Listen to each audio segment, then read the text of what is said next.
26 अक्टूबर के Gurukul prep daily podcast में आपका स्वागत है। अपडेट, एक महत्वपूर्ण दिन। जम्मू कश्मीर विलय दिवस 26 अक्टूबर।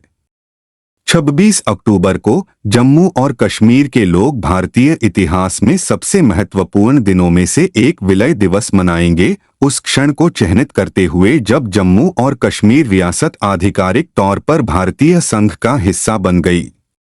यह दिन 1947 में जम्मू और कश्मीर के तत्कालीन शासक महाराजा हरि सिंह द्वारा इंस्ट्रूमेंट ऑफ एक्सेशन पर हस्ताक्षर करने की याद दिलाता है, जिन्होंने आक्रमण के खतरे के तहत उस समझौते पर हस्ताक्षर करने का फैसला किया, जिसने रक्षा, विदेशी मामलों और संचार पर भारत सरकार के अधिकार को प्रदान किया। इस महत्वपूर्ण निर्णय ने क्षेत्र के भविष्य को आकार दिया और भारत की क्षेत्रीय अखंडता को मजबूत किया।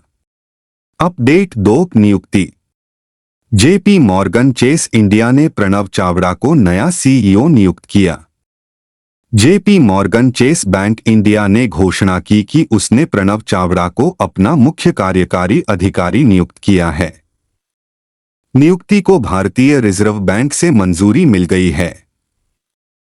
चावड़ा 2019 में जेपी मॉर्गन में शामिल हुए और वाणिज्यिक बैंकिंग प्रभाग का नेतृत्व कर रहे हैं।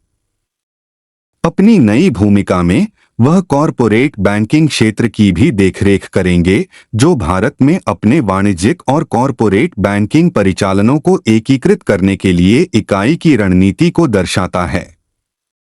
पूर्व सीईओ प्रभुदेव सिंह के कार्यकाल समाप्त होने से पहले ही पद छोड़ देने के कारण यह पद रिक्त हो गया था। अपडेट 3, नियुक्ति। जस्टिस संजीव खन्ना बने भारत के 51वें मुख्य न्यायाधीश। राष्ट्रपति द्रौपदी मुर्मू ने न्यायमूर्ति संजीव खन्ना को भारत का 51वां मुख्य न्यायाधीश नियुक्त किया।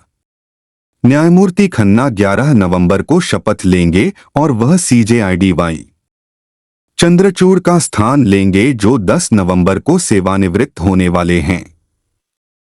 जस्टिस खन्ना का कार्यकाल महज 6 महीने का होगा और वह 13 मार्च 2025 को सेवानिवृत्त होने वाले हैं।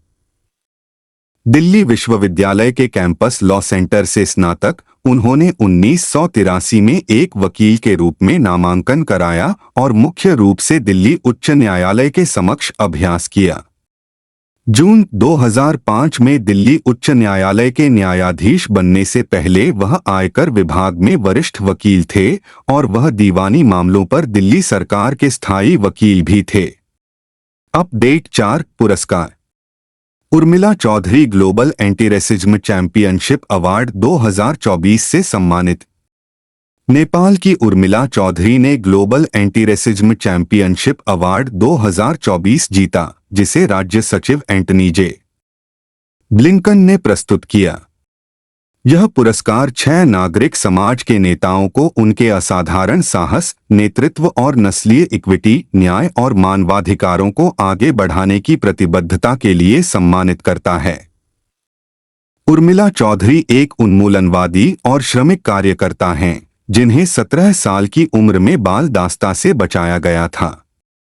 उर्मिला चौधरी को नेपाल में हाशिए की जातियों और जातीय समुदायों के अधिकारों को आगे बढ़ाने और प्रणालीगत नस्लवाद और प्रतिच्छेदन दुर्व्यवहारों का मुकाबला करने के लिए उनके समर्पण के लिए सम्मानित किया गया है।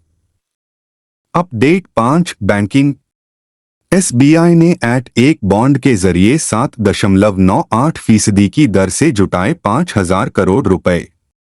भारतीय स्टेट बैंक SBI ने बासेल 3 अनुपालन अतिरिक्त टियर 1 @1 बॉन्ड जारी करके 7.98% की कूपन दर पर 5,000 करोड़ रुपए जुटाए। यह चालू वित्त वर्ष में बैंक का पहला @1 बॉन्ड जारी किया गया है। देश के सबसे बड़े बैंक ने बयान में कहा कि इन बॉन्डों की अवधि 10 साल बाद और उसके बाद हर सालगिरह की तारीख के बाद कॉल ऑप्शन के साथ स्थायी होगी। बॉन्ड को क्रिसिल रेटिंग और केयर रेटिंग से स्थिर दृष्टिकोण के साथ A+ रेट किया गया है।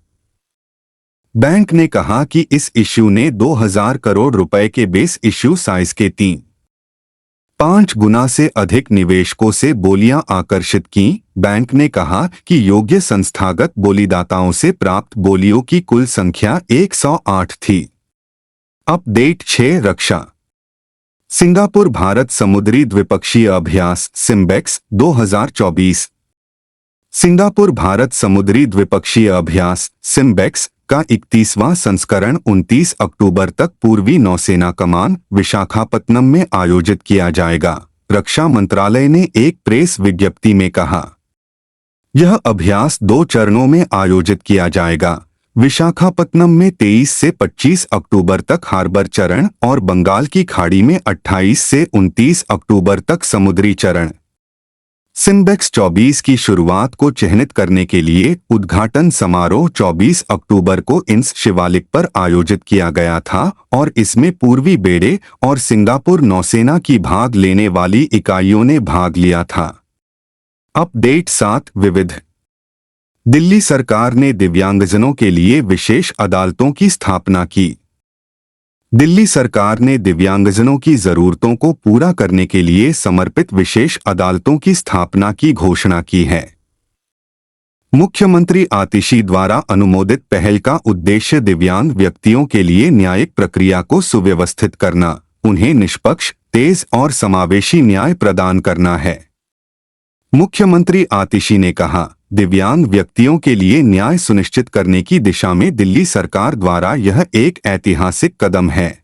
उन्होंने कहा, इन विशेष अदालतों की स्थापना को मंजूरी देकर हम दिव्यांग लोगों के हितों की बेहतर सेवा के लिए न्यायिक प्रणाली में सुधार कर रहे हैं। अपडेट 8 राष्ट्रीय। केंद्रीय मंत्री प्रहलाद जोशी द्वारा भारत चना दल चरण 2 का शुभारंभ।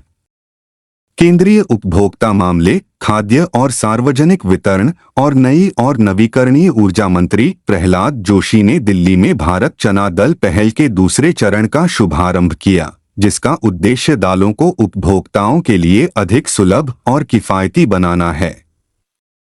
मंत्रालय के अनुसार मूल्य स्थिरीकरण बफर से 3 लाख टन चना स्टॉक को चना दाल और चना होल में परिवर्तित किया जाएगा, जिसका खुदरा मूल्य क्रमशः 70 रुपये प्रति किलोग्राम और 58 रुपये प्रति किलोग्राम निर्धारित किया जाएगा। चना के अलावा सरकार ने मूंग और मसूर दाल जैसी भारत ब्रांडेड दालों को बाजार में पेश किया है। भरत मूंग दाल 107 रुपये प्रति किलोग्राम, भरत मूंग सबूत 93 रुपये प्रति किलोग्राम और भरत मसूर दाल 89 रुपये प्रति किलोग्राम की खुदरा कीमत पर उपलब्ध होगी। अपडेट 9 निधन। टीवी के मशहूर टार्जन रॉन एली का 86 साल की उम्र में निधन। 1960 के दशक की टीवी सीरीज में टार्जन का किरदार निभाने के लिए मशहूर दिग्गज अमेरिकी अभिनेता रॉन एली का 86 साल की उम्र में निधन हो गया है। रॉन एली ने अपने करियर की शुरुआत South Pacific, the fiend who walk the west और द रिमार्केबल मिस्टर पेनीपैकर जैसी फिल्मों में सहायक भूमिकाओं के साथ की थी। उन्होंने 1966 में प्रसिद्धि प्राप्त की जब उन्होंने एनबीसी श्रृंखला में टार्जन की भूमिका निभाई। एली ने शो के दौरान अपने अधिकांश स्टंट किए, जिसके कारण चोटें आईं, जिसमें 2 टूटे हुए कंधे और कई शेर के काटने शामिल थे। एलाई द एक्वानॉट्स 1960 से 61 पश्चिमी साहसिक film the night of the grizzly 1966 और जुर्गन गोसलर की गुलामी फिल्म स्लावर्स 1978 सहित अन्य प्रस्तुतियों में भी दिखाई दिए। अपडेट 10 खेल। जिम्बाब्वे ने बनाया 2-0 में सबसे ज्यादा स्कोर का रिकॉर्ड। जिम्बाब्वे ने गाम्बिया के खिलाफ आईसीसी पुरुष 2-0 विश्व कप उपक्षेत्रीय अफ्रीका क्वालिफायर में कुल 344 रन बनाकर 2-0 अंतर्राष्ट्रीय विश्व रिकॉर्ड तोड़ दिया। इसने नेपाल के 314 के पिछले रिकॉर्ड को पीछे छोड़ दिया, जो 2023 हांगजो एशियाई खेलों के दौरान मंगोलिया के खिलाफ बनाया गया था। कप्तान सिकंदर रजा ने सिर्फ 43 गेंदों में 133 रनों की तूफानी नाबाद पारी खेली, जिसमें 15 छक्के और 7 चौके शामिल थे। रजा 2-0 अंतर्राष्ट्रीय शतक लगाने वाले जिम्बाब्वे के पहले खिलाड़ी बने जो केवल 33 गेंदों में मील का पत्थर तक पहुंच गए, नामीबिया के जॉन निकोल लॉफ्टीटन के साथ 2-0 अंतर्राष्ट्रीय इतिहास में दूसरा सबसे तेज शतक बनाया। हालांकि यह एस्टोनिया के लिए साहिल चौहान के रिकॉर्ड 27 गेंदों के शतक से 6 गेंद कम रहा।